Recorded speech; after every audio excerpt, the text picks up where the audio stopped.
knowledge and semantic memory. हमारे cognitive functions या processes एक दूसरे से मिलके काम करते हैं. हम विजुअल एंड ऑडिटरी रिकग्निशन करते हैं, चीज़ों को पहचानते हैं, आवाज़ को भी और देखी हुई चीज़ को भी.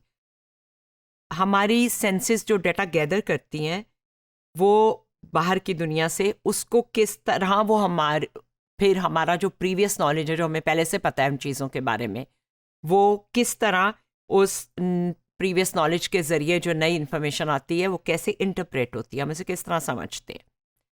कि अगर इसके ऊपर जिस पे लेंस होता है वो कैमरा होता है फॉर एग्जांपल, तो ये प्रीवियस नॉलेज है. जब आप कोई नया कैमरा देखेंगे तो आप कहेंगे लेंस हो सकता है, फ़ोन नहीं हो सकता. तो ये प्रीवियस नॉलेज आपको इंटरप्रेट करने में हेल्प कर रहा है जो कुछ आपने नई चीज़ देखी है. इसी के ज़रिए हम एक वक्त में एक मैसेज को अटेंशन देते हैं. हमारा नॉलेज जो है वो हमें बताता है कि हमने किस मैसेज को इस वक्त अहमियत देनी है और किसको अटेंशन देनी है और किसको इग्नोर करना है.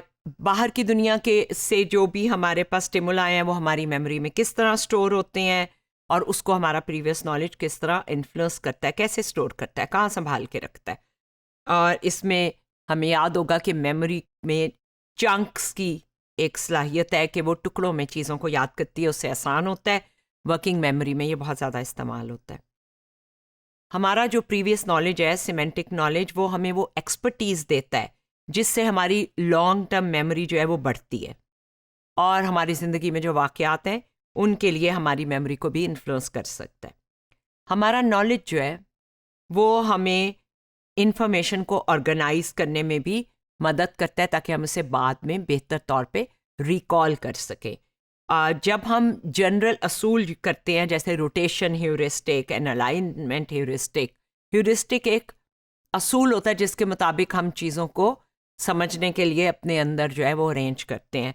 तो ये दोनों जो ह्यूरिस्टिक हैं, इसमें होता ही है कि हमारा जो प्रीवियस नॉलेज है वो स्पेशल रिलेशनशिप्स की मेमोरी को डिस्टॉर्ट भी कर सकता है, उसको मसक करके भी पेश कर सकता है, क्योंकि वो ह्यूरिस्टिक जो है वो चीज़ों को कुछ गोल मोल सीधा कम कॉम्प्लिकेटेड बनाता है, क्योंकि इसके लिए ज़्यादा रेगुलरिटी हमें दिखाता है, क्योंकि ये हमारे लिए आसान होता है.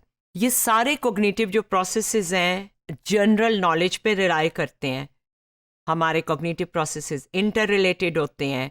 इंग्लिश लैंग्वेज स्पीकर जो है वो 20,000 से 40,000 वर्ड्स अपनी सिमेंटिक मेमोरी में संभाल के रखता है. कैट की हमेशा फर होती है और कार जो है वो एक व्हीकल है, यानी एक सवारी है, और टोमेटो जो है वो एक वेजिटेबल है. हम सिटीज़, नेम्स, हिस्ट्री याद रखते हैं. ये सब नॉलेज सिमेंटिक मेमोरी के ज़रिए ही आता है. बच्चे बड़े होते जाते हैं तो नॉलेज एक्वायर करते जाते हैं, पढ़ के भी, रीड के भी, चल के भी, घूम के और देख के और सुन के भी.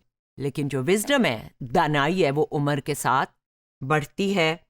विजडम और नॉलेज में क्या फ़र्क होता है ये भी एक याद रखने वाली बात है.